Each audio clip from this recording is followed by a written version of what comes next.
So thank you so much. We're now reaching the last session of the European part, or we call it Europe and Beyond part of this event, because in the next hour we will all be spoken in Spanish and it will be hosted by our colleagues in Chile. And we're now going to look at another myth, and this myth is the fact that older people and people with care needs are passive, and we have to plan and think everything for them because they can't do anything for themselves. And that's the negative side of explaining it. I was trying to work out how to turn it into a positive, which we call that people can plan and prepare for their care. And public support also helps in that. And for that, we have two speakers. We have Tine Rostgaard and Marta P. And we're going to start with Tine, who's going to tell us about something she actually, I think, learned about in the previous event we held last year. So all yours, Tine. Thank you. Hello, everybody. And first of all, congratulations to Adelina and her team for this amazing effort of bringing people together around the globe. It's really wonderful. Can I share my slides? So yes, as Adelina says, the theme of this session is about planning. And I was really thinking, what can I contribute in terms of that? But we do have a project which I think falls into the theme, and this is what I would therefore like to present a bit about, because I think, as Adelina says, thinking about older people as passive agents in their own lives is really wrong, and we need to consider how policies can support this more agency in older life. But I think we also need to be very conscious about the context of inequalities, and also about how people are situated differently with different preferences and so on. So it will not really be a lot about project results, but more about a project that has just been initiated. This is called Sustain Care, supported by the Nordic Research Fund, and involving 4 countries. So preparing for this, I was thinking about why planning matters. And I think it matters in many ways, because, of course, as individuals, we like to think that we are in control of our lives and that we can make rational choices and so on. And then, of course, life happens. And if we think about aging as a life course event, we need to understand that where we are late in our lives is, of course, an outcome of very different lived lives. It's accumulated disadvantages and health situations, also networks and access to communities. So we can say that the planning might be, there might be some possibilities of planning, and it could be in terms of practical, in terms of anticipating future needs, also relational in cultivating ties and networks that may later sustain us. But planning is often, and especially in terms of old age, very difficult. And my argument here today would also be that we cannot reduce planning to individual responsibility. And I think, for instance, the concept of care poverty, which has recently been introduced into the field by Teppo Kröger, is one that shows us that people's resources in terms of access to care in old age is certainly not dependent on individual choices or planning, but very often we can see that that's depending on the structures around them, and especially if they fall. And this is why I think that we really need to consider, and also as Adelina said in her opening, that how can social policy, in terms of both being preventive but also reactive, how can that be essential in supporting people in planning? So there's a planning element there, but certainly also to support them in terms of their vulnerabilities and sustaining well-being. So I think in that communication, we need to consider changing the narrative, because the dominant narrative about long-term care often frames it as a set of formally organized services delivered to older people. But this, and often the discourse, of course, is, especially with aging societies, that there are limited services available, they're very expensive, and they're under pressure. Also in terms of, just as the previous session talked about, in terms of care workers. So I would like to also consider a narrative where we think about supporting care needs in a different way, not only seeing it as social services, but seeing that care is relational and embedded in families and communities and shaped by life course inequalities and structural conditions. So if we take the capability approach following thinkings like Sen and Nussbaum, the aim is not to simply deliver services, but to support older people's ability to live the life that they value. And this means acknowledging both inequalities in care resources and diversity in preferences. It also means rethinking care as something co-created through relationships and communities and supportive systems, and not only through formal services. Nevertheless, I think public debates about long-term care and the challenge, the crisis, and so on often focuses on shortages of staff and lack of beds or lack of home care. But I think this framing might miss a bigger picture because older people's well-being emerges from what we can call care ecosystems. And this is the interaction of family and neighbors, communities, and formal systems. So I put a little picture of Bronfenbrenner's ecological theory. You might know this very well. And I think her his theory reminds us that people are always embedded within multiple layers of systems. So vulnerability does not arise from individual deficits, but from weaknesses within these systems. So rather than looking only at formal services and the limitations there, we need approaches that make use of the full resources in the ecosystem and support more relationship-based care and support. And this is where I will turn to our project that we just initiated, the Sustained Care project. It's a new Nordic-Baltic research collaboration, and it takes this ecosystem perspective quite seriously.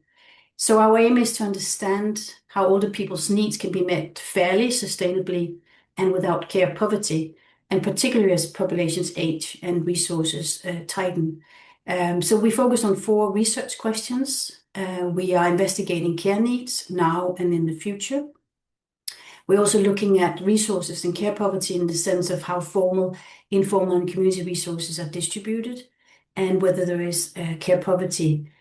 And we look at policy alignments, how policies align with what important stakeholders think are the needs. And finally, and this is where we'll continue, we are looking into an intervention called community circles, and here asking how locally organized reciprocal support groups can strengthen coping, independent living, and quality of life. And we do this, investigate these questions across 4 countries. So the community circles is, as Edelina mentioned, actually something which was presented at a webinar here in this forum by Henk Nies from the Netherlands, and which caught my attention and interest. And we were happy to receive funding for investigating this further in a different country setting. So it is inspired by these 4 circles in the Netherlands. And it's one of the concrete examples that we are studying in the Sustained Care project. So what we translated into community circles, small groups of neighbors living close by who commit themselves to offering each other mutual support. And even though they can be intergenerational, the founding father, Henk Jean, tells me that it's often older people who are part of these circles.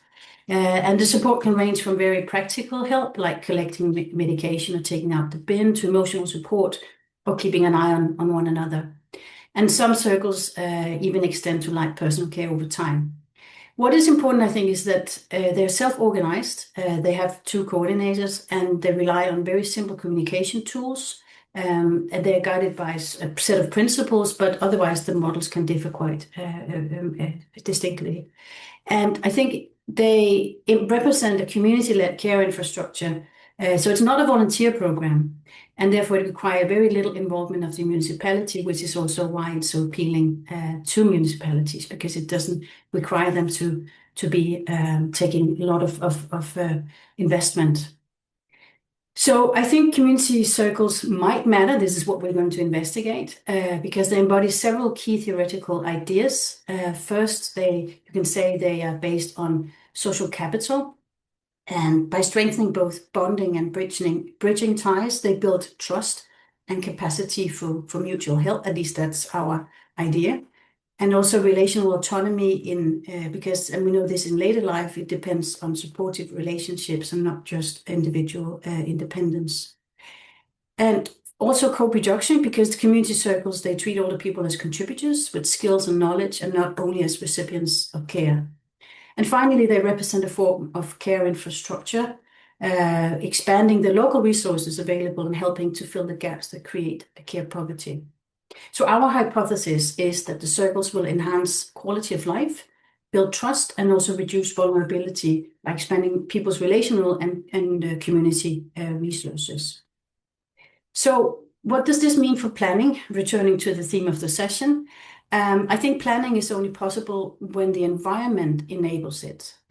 Because if we think about Bronfenbrenner's model again, this means that planning must be supported with accessible information, advice, and coordination.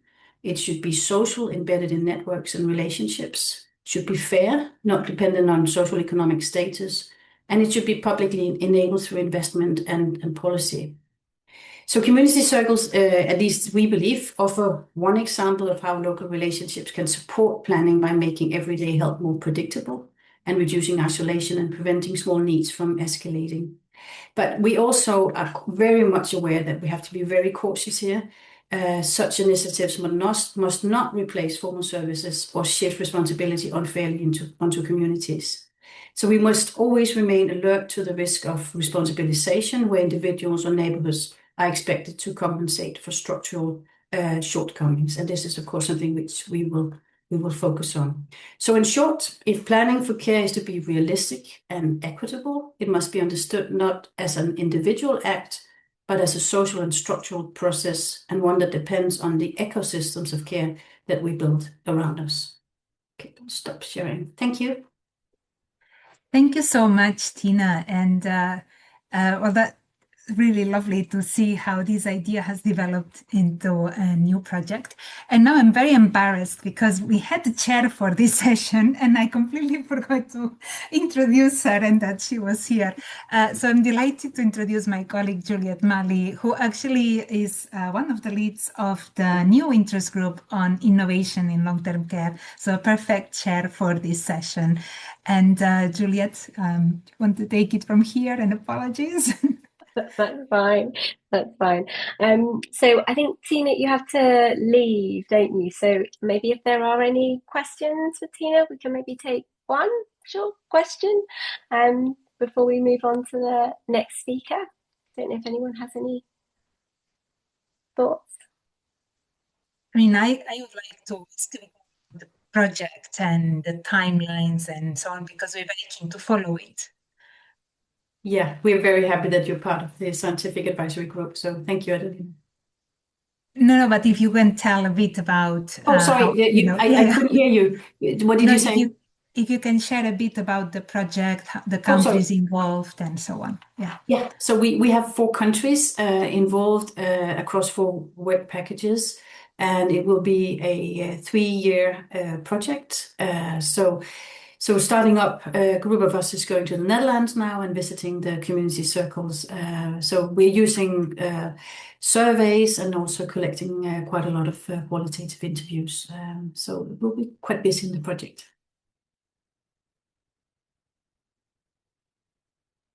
Great.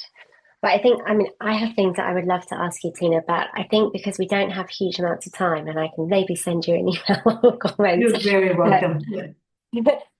Maybe we should move on to the next speaker. But thank you, Tina. That's a really interesting presentation. Bye.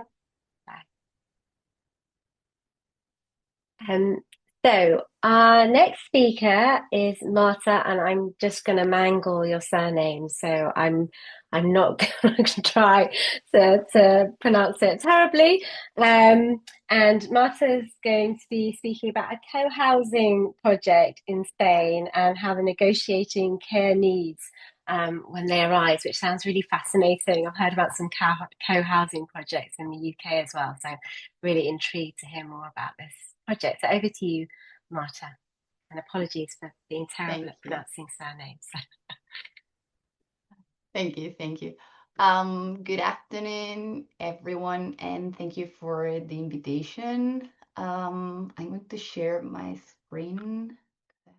I would like to talk about how older people can plan and prepare their future care, and about how public support is essential to make this initiative sustainable, fair, and accessible.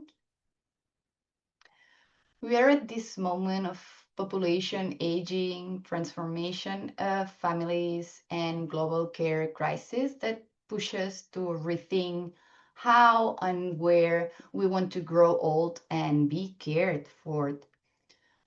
For decades, the Spanish care model has relied mainly on families, especially women. But today, this model is no longer enough. And in this context, new alternatives emerge, such as collaborative housing for older people, which will be the focus of my talk. And what is collaborative housing for older people? Well, collaborative housing, also known as senior co-housing, refers to self-managed communities that combine private homes that protect intimacy, shared and common spaces, and a strong commitment to care and mutual support. It is not only about housing, but about a shared life project. It promotes interdependence, which means understanding autonomy not as doing everything alone, but as having a community you can rely on and that can rely on you. Common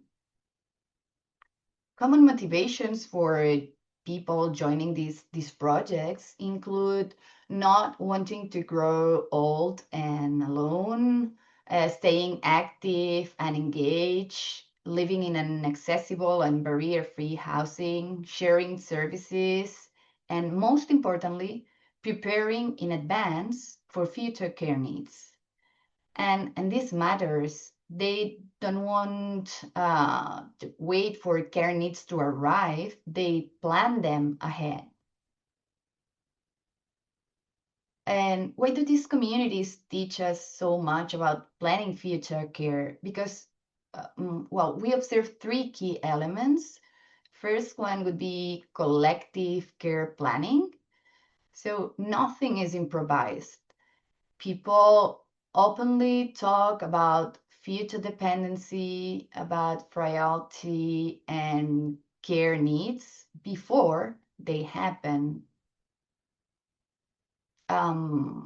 Also, there's a collective economic organization of care. Most communities create monthly contributions to a dependency fund, a shared system to mutualize care risk. For example, in Travensol, that is in Madrid, and in Los Milagros, in Malaga, everyone contributes to a common fund that covers care costs for members who need it, even if they are not dependent at that time. In Travensol, during the time of my research, the 70% of dependency costs were covered by the community fund, and the 30% by the person receiving care. And these percentages were reviewed every 6 months, more or less, depending on needs. And the last is the internal support structures. Their systems include care committees, also internal studies to predict future scenarios, adapt spaces, and hire care professionals so that dependency is never faced alone. So these communities show us that care can be planned collectively, economically, and also proactively. But how far can community care go? The limits. This does not mean the community can or should cover everything. And a recurrent question in the Spanish context is, yes, we care for each other, but up to what point? Clear limits are identified. For example, intimate and complex healthcare must be provided by professionals. Advanced neurodegenerative disease, especially with severe disorientation or aggression, are too complex to be managed only within the community. And unlike traditional family care, families are not part of daily care routines here. And also, very importantly, co-housing is not officially yet recognized within the public social care system in Spain, with a few regional exceptions. This means that the community takes on a lot, but without a strong public care system behind it, sustainability and dignity cannot be guaranteed. We would like to talk about the value of shared care and the story of Jose and Maria. Let me briefly share a real case. Maria and Jose live in a collaborative housing community. Jose has Alzheimer, and Maria is his main caregiver, and he requires continuous support.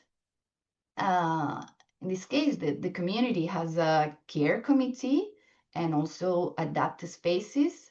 And this care committee suggests that Jose had to sleep in a specially adapted room within the building with professional night support, so that he could receive adequate care, but at the same time, Maria could rest. Every morning, Maria is there when he opens his eyes. She has breakfast with him. She accompanies him, but crucially, she's not alone. Care responsibilities are shared with the community and with professional staff.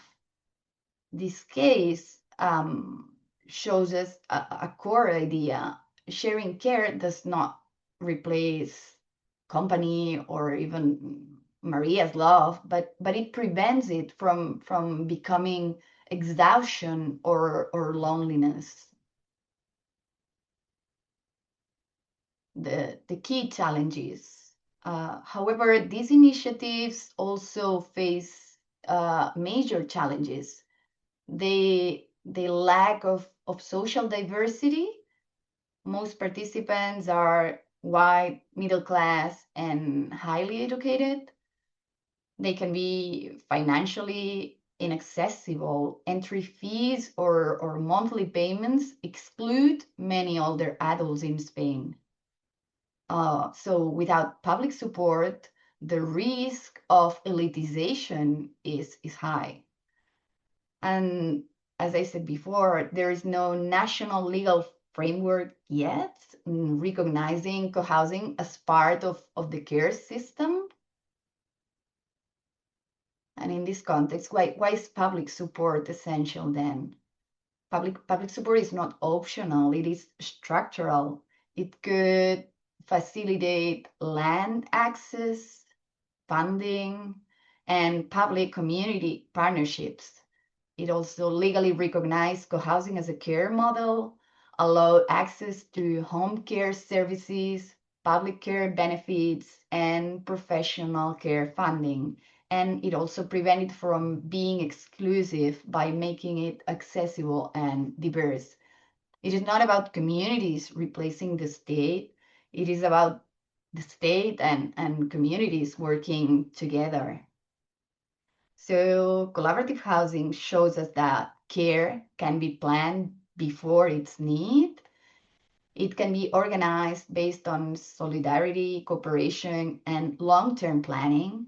And aging does not have to mean loneliness, unwanted family dependency, or institutionalization.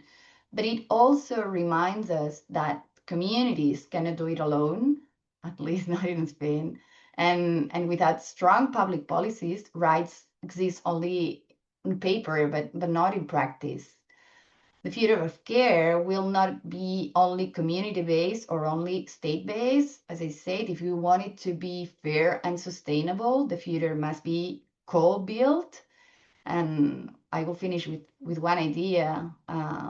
This is not only about where we live, but about how we want to care and be cared for. Thank you. Thank you very much, Marta. That was really interesting. I think we have time maybe for a couple of questions. We're getting very close to past. But I don't know if anyone has any questions for Marta.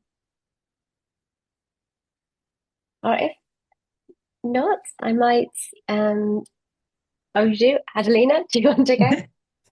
I have one. And are there any examples of publicly initiated co-housing type initiatives, for example, linked to social housing, where at least the cost of the building is by the public purse?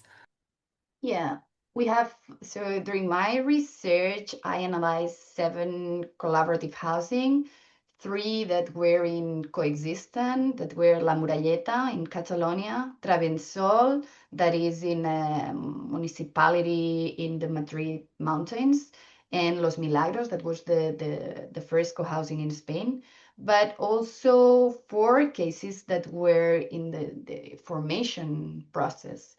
Sant Hilari, Sacant, Cooperativa 5070, Walden 21, and the last one in my research was Can 70, that I think they talked this morning on another point of the session today about it. I focus on this group because they already began the construction of their project, but it's going to be the first project in public land in Spain, and it's going to be built in Barcelona, in the Sarrià neighborhood, and they already start their construction process. So it's a very, very interesting case.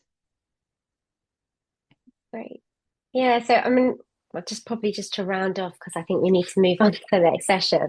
But I suppose what people may have heard about before and maybe be more familiar with, and hopefully I've understood what what the co-housing is people moving into purpose-built kind of care village type blocks. But this is something that it sounds like it is more emergent, and is people who are living in an area coming together to sort of support each other and develop kind of formal care services around each other. Is that right? Have I understood it correctly? You mean if they know each other at the moment of living together, or if they known each other before? Well, that they live in the same area and they're coming together to build the care. Is that right?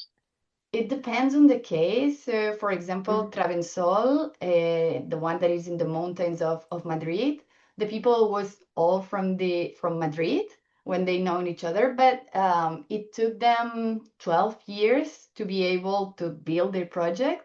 And the land they found was about 80 kilometers away from Madrid, from the capital, because they couldn't afford the land in Madrid. So they end up in a very, very, very small village in the mountains in Madrid.